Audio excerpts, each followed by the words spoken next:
Hi, and welcome to the Desert Lady Diaries podcast, a weekly conversation with women who found their home in the Mojave Desert. I'm Dawn Davis, and this is episode number 47. If you're a first-time listener, welcome. And if you're a returning listener, thank you so much for coming back. If you're looking for more information about the podcast, past guests, or want to catch up on previous episodes, or just want to drop me a line, it's all at the website, desertladydiaries.com. We're on Facebook and Instagram at Desert Lady Diaries and on Twitter as Desert Lady Diary. Mom and musician Amy Angel is on today. Amy shares how she and her kids got to the desert, the business she created, and the health scare that caused her to go vegetarian, and how that not only changed her life, but her kids' lives as well.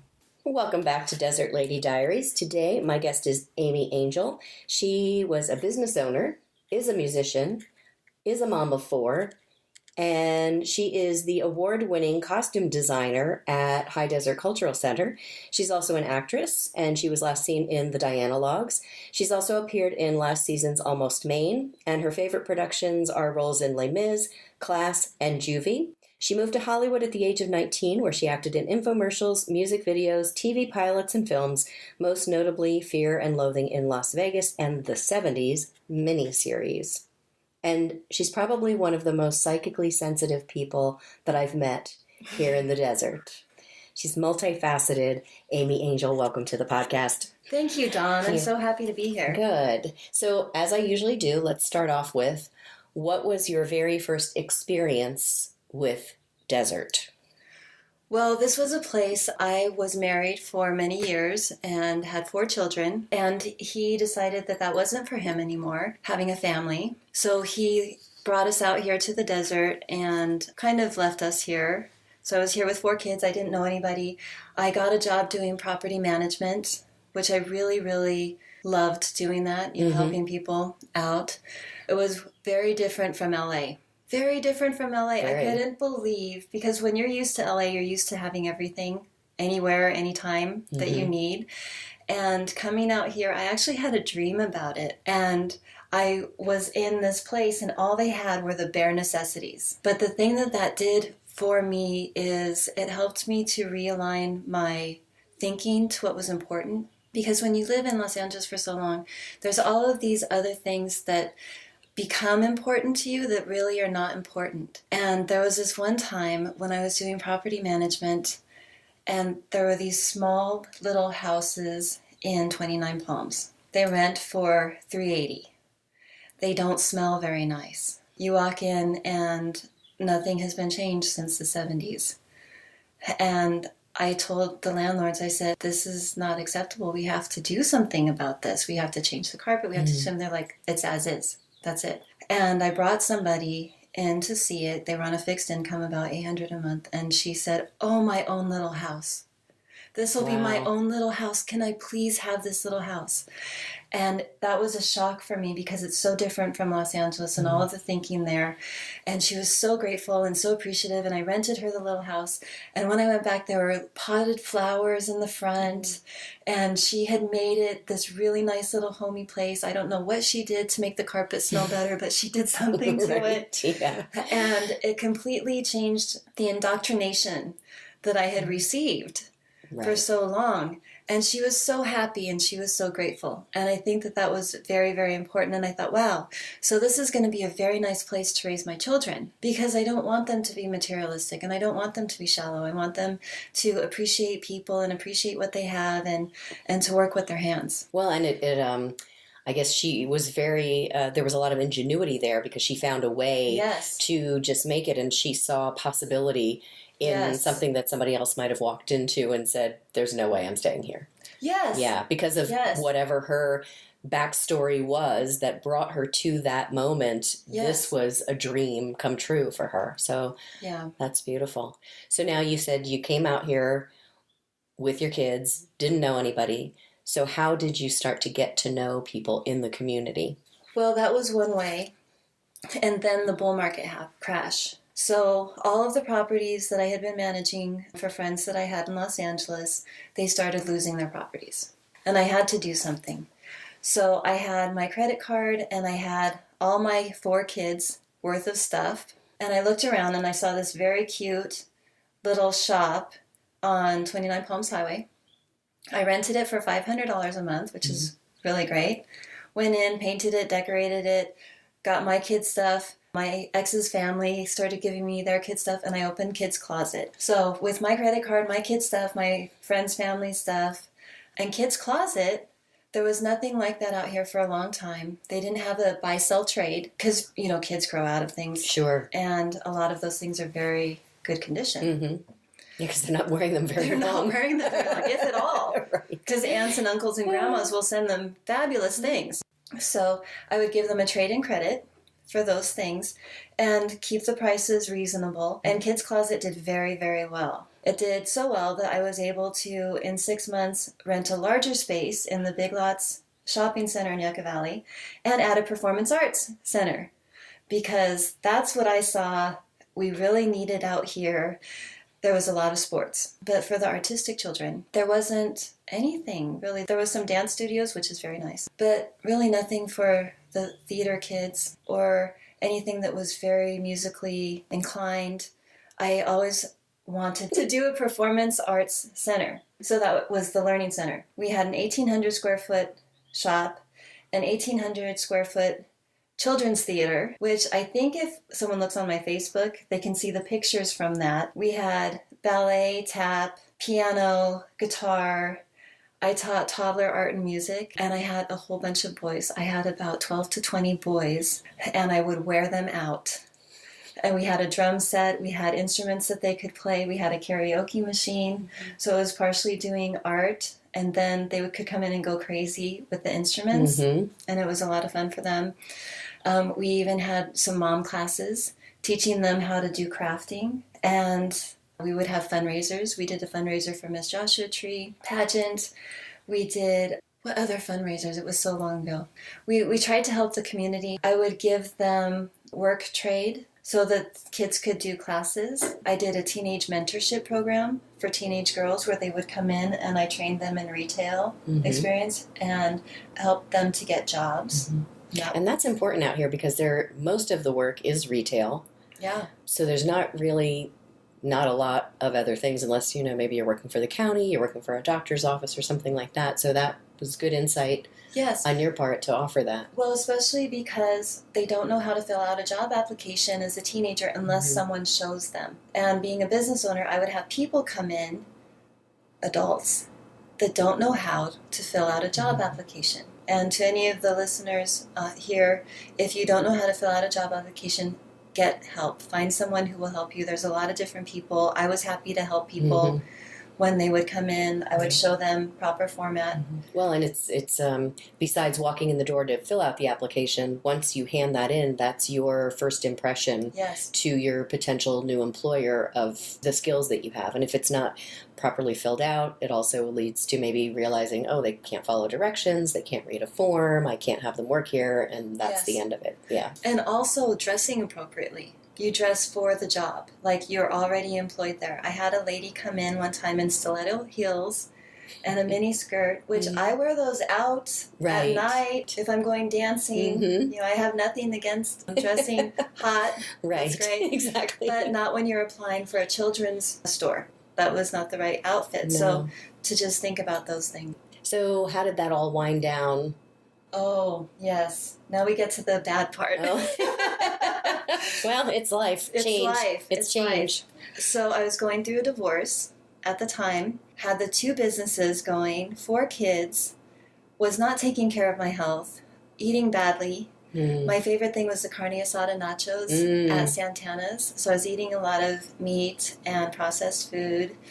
And I'd like to go home and have a drink from the stress. Not a lot of drinks, but have a drink. Sometimes one's all you need.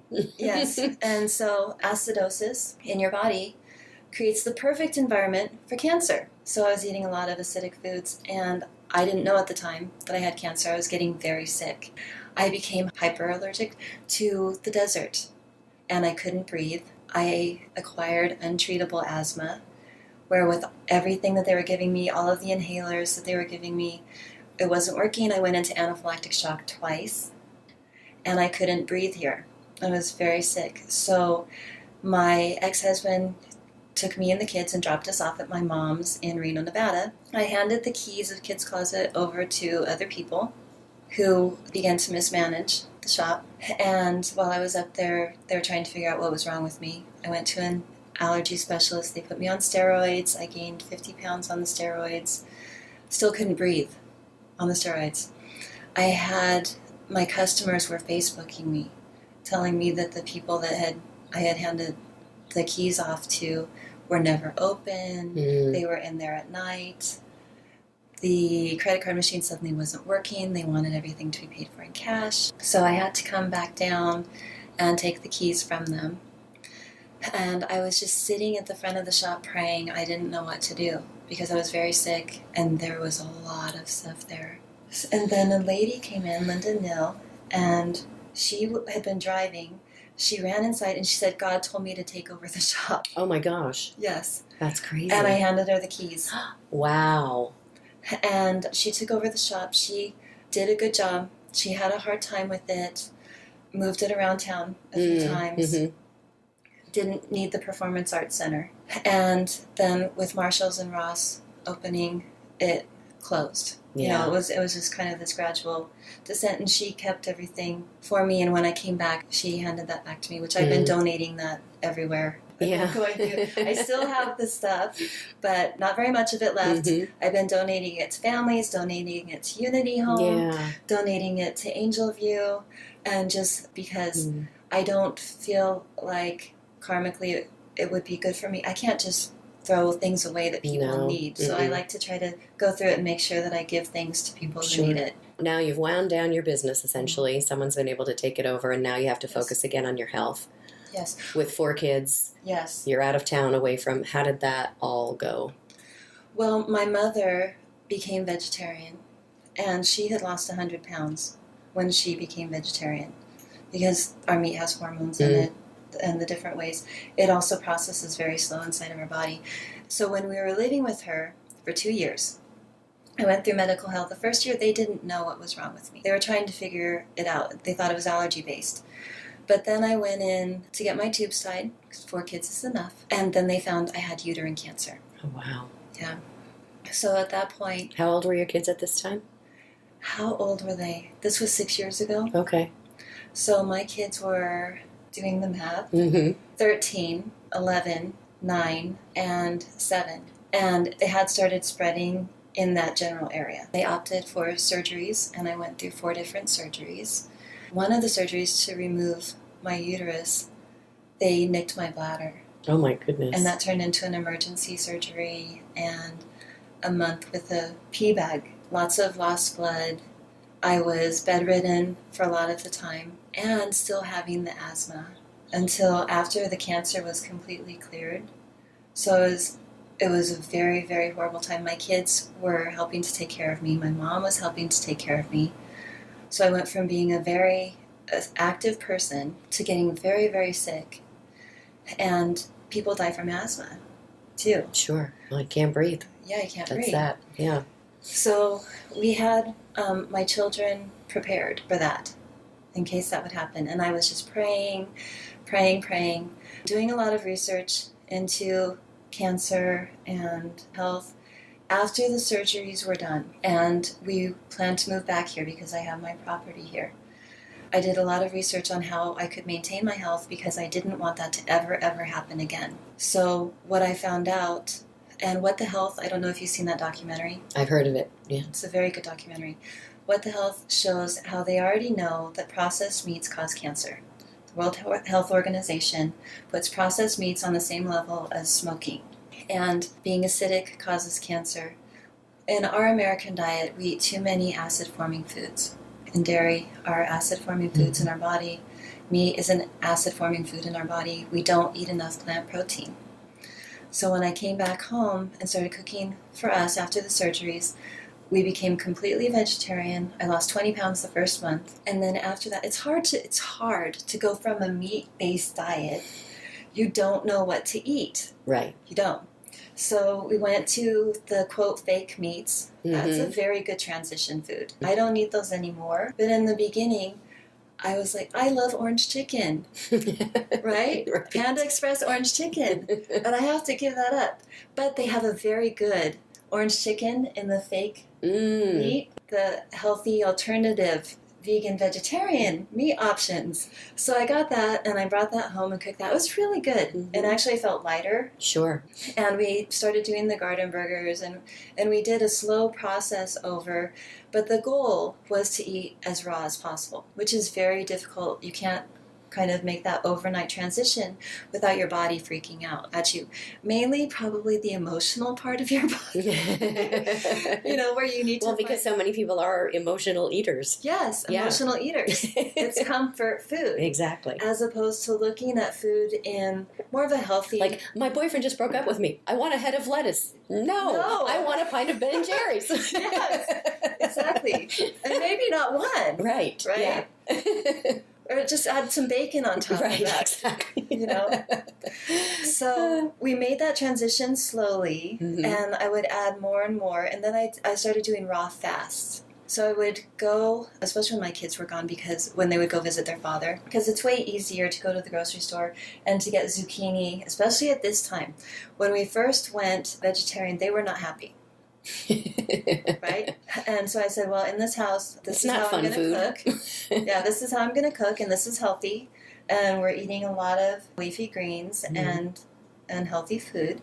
And then they would go to their father's for the weekend, and of course he loved this, and he would take them to McDonald's and spoil them and all of that. So this was in the spring when we did the transition. He had them for a month during the summer. It was $20 for 50 chicken McNugget meal. They all came back with acne. Oh, no. And having gained about 20 pounds in a month. Oh, my gosh. He had every day. It was like Super Size Me. Have you seen that documentary? Yes. So he had them for a month. They came back having eaten French fries and chicken nuggets practically every day. Oh, my goodness. And sodas. I was mad because all of my children had become very unhealthy in a short amount of time. So I upped it. I upped my mission for us to be healthy. And to not look at food as a comfort, to try to look at it properly, to still have That's treats. Nutrition, right? Nutrition. And something, food can kill us. A lot of the problems that we have happen because we put in our bodies every day the wrong substances, and our bodies degrade. And that's very sad. So to change us around, my children would eat the healthy food during the week, and then when they would go splurge with their father, they saw the difference in how they felt. They would come back, their minds wouldn't be operating as well. They would have broken out. They would feel sluggish and tired. Their emotions, because it does affect us emotionally, and emotionally they wouldn't feel as good. I found out that my youngest son, who they thought may have autism or Asperger's, I chose to not get him tested because I didn't want him to label himself. And I had already known from Jim Carrey's wife, their son had had autism or Asperger's, and she had healed it through nutrition. So that was my focus, is just to heal him. We saw a direct correlation between when he would drink or eat something with red dye and his brain malfunctioning. And he saw the correlation. So us being on more of a whole plant, organic fruits and vegetables, there is a difference, not only in taste, but in nutrition, and pesticides, obviously. Right. So organic fruits and vegetables as the basis of our diet, organic grains like quinoa, to going to his father's and eating things that had red dye. And he stopped.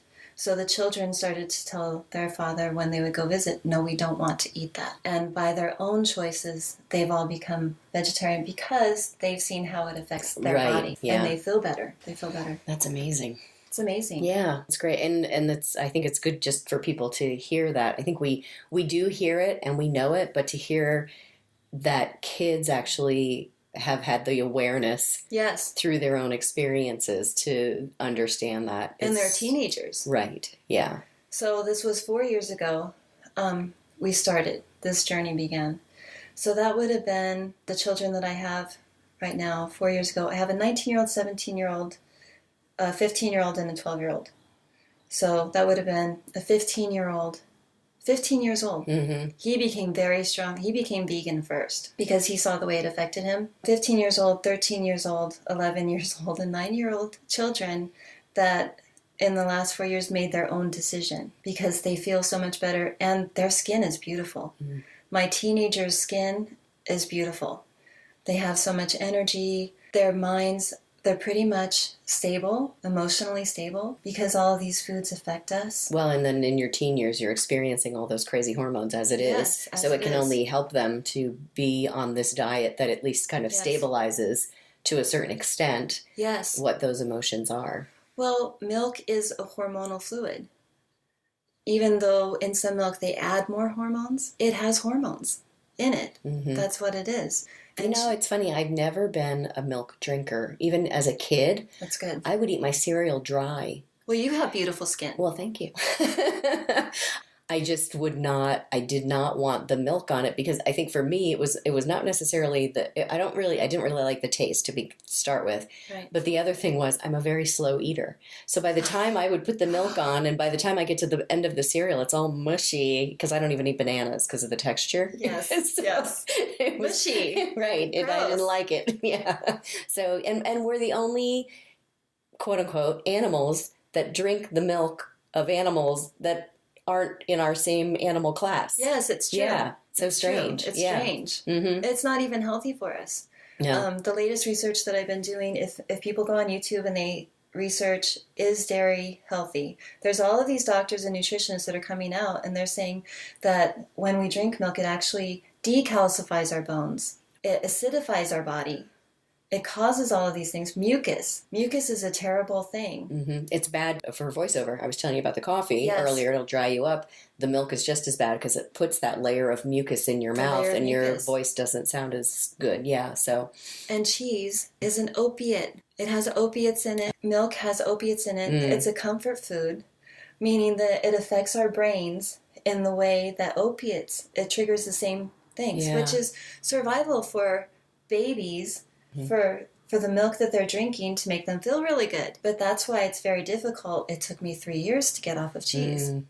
Cheese was a little treat because it's a comfort food. So it's only been in this last year that I've really, really gotten off of a lot of cheese. And only in the last, I would say 3 or 4 months where I finally feel like I broke the addiction. You were talking to me earlier about some doctors that people can look into. Yes. To research this further if this is something they want to pursue. There's the China Study, which is a very good book. Okay. The China Study. There's Dr. McDougal. Mm-hmm. And he is a veterinarian who treats animals with nutrition and has so many lectures. He has a cookbook out about the fact that when people are sick, we go in and we get a pill. When animals are sick, the pills are too expensive, so they treat the same conditions with nutrition, and it heals them. Dr. Sebi, S-E-B-I, he cured AIDS, he cured cancer, he cured all different kinds of diseases with an alkaline diet and with nutrition. And if anyone looks him up online, he's very easy to find out. Cool. Let's switch gears. Yes. A little bit and talk about your creative side. Yes. Because you're a musician. Yes. And you play out in town. Did that start right away when you moved here, or was that something that just came about while you were living here in the desert? My father is a musician. So at 3 years old, I would sit on the piano bench with him, and he started to teach me how to play piano and sing. And my parents were divorced. Mm-hmm. They lived far away from each other. So during summer vacation, when I would go down to visit him, he would show me chords on the piano, and every night he would come home and play piano and sing. And it was the most beautiful thing that I've ever heard. He has a voice like Randy Travis, and he would play a lot of country and older rock and roll, things like that. I learned a little bit of piano. We didn't have a piano in my home during the year, but I always loved music. So later on, I got my own piano when I had children. And then I already understood the basic concepts of how to read music. And then I taught myself more how to play piano. And so I would play piano and sing. I used to sing at one of the churches in Yucca Valley. It was a Southern Gospel church called New Beginnings at the other end of town. When I got cancer, I was bedridden. So I had to be laying in bed. I bought a guitar And I taught myself how to play it because I already understood chords. And the first time I picked up the guitar and tried to form a chord, this is only 6 years ago, I thought, I am never going to be able to play this thing. It was so I tried awkward. it once a couple of years ago, and my hands are so small that I had to actually borrow an electric guitar from someone because the neck is smaller. The neck is smaller. So that I could hit the chords, but I gave up. Well, going from piano, you spread your fingers out. In guitar, you crunch your fingers in. And it is a difficult instrument to play. There's a 3/4 guitar. I actually have my guitar in the car. Oh, okay. Because I want to go and play tonight. And I'm going to show you that one, and we'll see if you can do that one. Cool. It's a 3/4 guitar, which is a smaller guitar. Okay. It's like a student size, because I can't play a full-size guitar either. No, yeah. Yes, for women's hands. And then on top of it, the strings hurt, right? You have to build up calluses on the tip of your fingers. Yep. So it's just awkward. But I was bedridden, nothing else to do, and I'm stubborn, very stubborn. So I thought, I'm going to do this. Other people can do this. This is a life lesson here. If other people can do it, you can do it. You may not be able to do it the first 20 times, but when you hit 200 times, you will probably be pretty good at it. Right, exactly. So after you hit 200, then you can reevaluate. Right, exactly. Right? Then you can decide. Then you'll decide. So how did you start playing out then? Once you learned, and you got, I guess, what, you get us a couple of songs together or whatever? Did you go to open mics? I went to open mics. I went to open mics, and at that time I met Clive Wright, who then I started playing with, and we produced a song together that's out called Killer that I wrote. So I just started playing, going online, downloading chords, taught myself chords, and worked out the song. Practice makes perfect with anything. So it was a lot of just practice and rehearsal until I had some songs memorized. And then just going and playing out. I was already singing, had done a lifetime of singing. But I really like guitar. I'm very happy that I spent the time. I played until my fingers were bleeding. That old song, played until my fingers bled. Yeah. So I would continue to practice up till that point, which the first day may have been 20 minutes, and then it hurt really bad. And then the next day, I made myself do it again. It may have been 15 minutes because they were still sore. And you have to continually practice the guitar or else you lose your pads. Right. It's kind of like golf. If you stop playing golf, you're really bad when you go out on them. Yeah, I can attest to that personally. I've never played golf. I'm going to have to play golf sometime. So how did you come to be the costume mistress, if you will, at the cultural center? Because you and I have worked on a number of shows together there, and you're award-winning. So how did that all happen? I've known Jared Radnich, the president of the Cultural Center, and Ann Schultz on the board for how many years? I would say maybe 9 or 10 years. Wow. Because when I had Kids Closet and the Learning Center, I am a community person, and I like to be involved in the community, and I looked around to see who was doing similar things to get us all involved. And I went and got in contact with them. Jared Radnich and Ann Schultz came to see the Learning Center. And Ann, who is an attorney, told me that whatever help I needed to become a nonprofit, she would be able to help me situate that. She had hosted a nonprofit meeting at that time and invited all of the nonprofits out here so that they could become compliant, so that they would not get in trouble. And she had this really great meeting. And I loved the Black Box Theater. I thought, this is amazing. That's where I did class. A few years ago, I acted in class. And I became a volunteer. So I became a volunteer at the High Desert Cultural Center. One time I showed up for a show on a Friday night with my son, because I would take my children out on kind of like date nights where they would have some cultural event and experience fine dining or something like that, because I wanted them. And then one-on-one time with you. One-on-one time, and we could talk. So I took my oldest son. We were going to go to an event, and I thought it was on a Friday night. So we showed up, and I was wearing a nice dress and some heels, and they were just getting things ready. So we were like, let's help. We're going to help. And my son was in a suit. We're out there vacuuming the floor, and they were painting something. Like, oh, let me paint that. And so I painted inside and helped them to get things ready, and that became a running joke. Oh, we need to have the area cleaned, so why don't we call you, and you can show up in your cocktail dress and heels. It'll be a party. So I knew them for a while. When I came back, I needed employment. They had gone through 2 costume designers that had quit for The Lion King Jr., and they were already 2 weeks into production. They didn't have a costume designer. They didn't know of anyone. They knew I could sew, and they knew me for many years. Mm-hmm. So Anne asked me, do you think that you could do this or be interested in this? Because we don't literally have anyone. And I said, sure. And I got into it 2 weeks already into the run. We had only a few weeks to costume all of these children. I prayed every day that the right volunteer face would peek their head through the door, and I would literally hand out things to do every day. It ended up being around 100 costumes that me and a team of volunteers created. A lot of the costumes were hand done. I was sewing until 3 or 4 o'clock in the morning every night. But by the end of it, people can see the pictures for that production on High Desert Cultural Center page. Mm-hmm.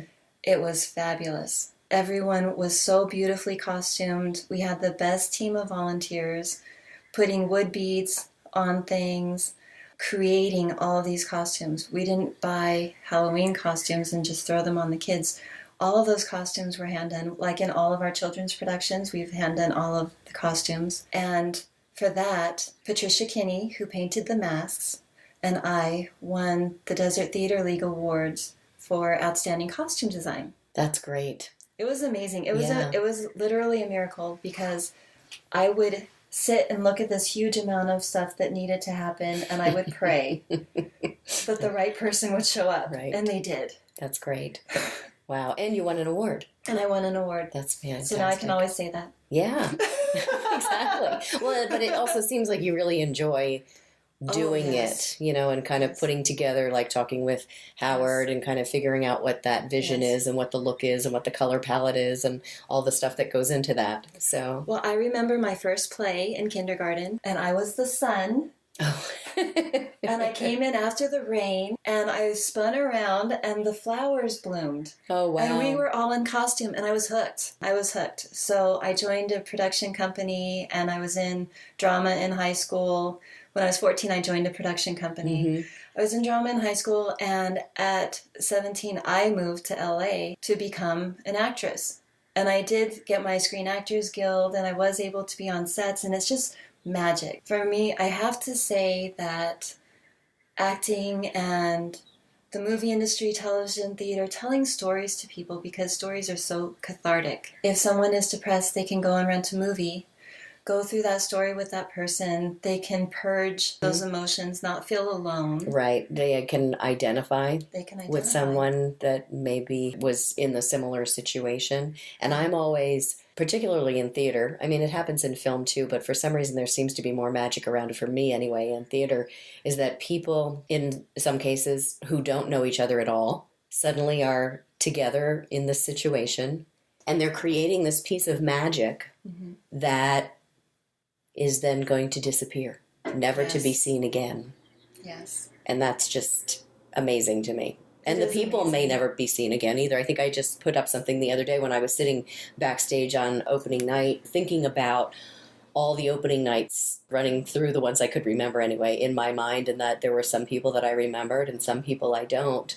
But it's just a really interesting view of that whole theater experience. Yes. Yeah. But in the minds of the people who come to see the theater, you always have that story, because it's so much more powerful when the story is acted out in front of you, and there's real people and real emotions, and it's so tangible, as opposed to watching a television show. There's theater that I saw in Los Angeles when I was 19 years old, and I still remember exact details, and it's so powerful, especially when there's a redemptive story or you've learned a lesson. Right. Yes. If someone were to say to you, Amy, I am thinking about moving to the desert, what kind of advice or insight would you give to them about living here? Get a hobby.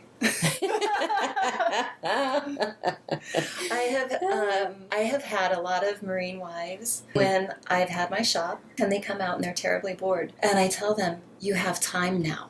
Yeah. You finally don't have all of the distractions that you had in the big city, where you could go and do all of these things that don't matter. I said, at this time, you can take yourself and renew yourself, go inside of yourself. If that hobby is maybe taking up yoga or Tai Chi or meditation or studying about something that they've always wanted to learn about, learning how to grow things like flowers. Mm-hmm. If they want to learn how to sew, learn how to paint, learn how to cook healthier meals. This gives them an opportunity out here to also go into nature. There's so many beautiful natural settings out here. Learn how to paint those settings. Even just sunrise and sunset. Even sunrise and sunset. Yeah.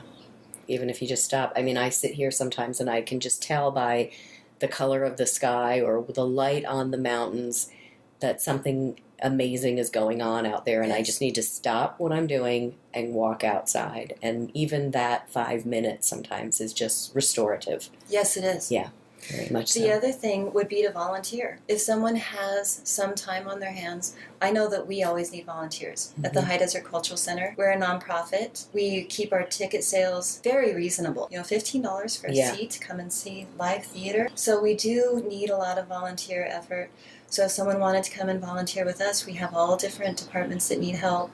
Volunteering at the animal shelter, volunteering at Unity Home, which is our Battered Women's Association. There's all of these different areas where somebody can be involved in the community and love on people and make a difference. So there's actually so much to do out here, internally and externally, that if someone just looks around, then they will never, ever be bored. I appreciate you coming and talking with us today. Thank you very much. Thank you for having me. Sharing your story. Thank you. Thanks so much for listening to the Desert Lady Diaries podcast. I want you to know how much I appreciate you taking the time to tune in. If you heard something that inspired or enlightened you, I'd love to hear about it. Send an email to desertladydiaries@gmail.com or start a discussion with other listeners at the Desert Lady Diaries Facebook page. Next week, 30-year Joshua Tree resident Tracy Bartlett talks about the old days of Joshua Tree, the changes she's seen, and her latest project, educating and informing women about the mission of menopause. And if you like this podcast and don't want to miss an episode, sign up for the weekly newsletter. Just go to the website, desertladydiaries.com, and click on Newsletter. Thanks so much for listening.